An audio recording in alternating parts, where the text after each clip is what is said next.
Bonjour, bienvenue sur ma chaîne YouTube. Je me présente, Maître Louisa Lakeb. Je suis l'avocate des entrepreneurs. J'exerce principalement en droit du travail, en droit des affaires ainsi qu'en droit de la propriété intellectuelle.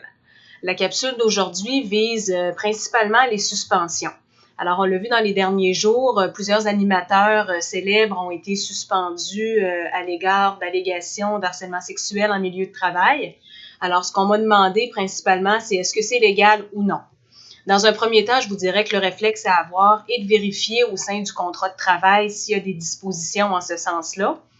Dans un deuxième temps, ce que généralement les tribunaux vont favoriser, c'est la suspension lorsqu'elle est dans le cadre d'une enquête qui doit être faite par l'employeur pour vérifier la véracité des allégations. Cette suspension-là aura généralement lieu avec solde. Alors, l'employé est payé pendant la suspension. Généralement, l'employeur ne tardera pas à effectuer ces vérifications.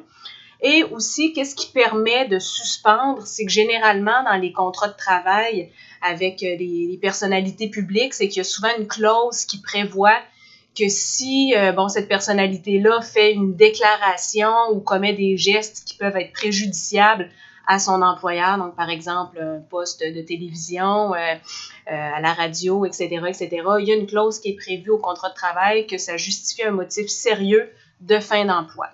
Donc, si vous avez des questions relativement à de telles situations ou pour toute autre question qui sont en référence au droit du travail, au droit de la propriété intellectuelle ou au droit des affaires, je vous invite à communiquer avec moi. Vous trouverez toutes mes coordonnées à mon site web au www.louisalakeb.com. Merci.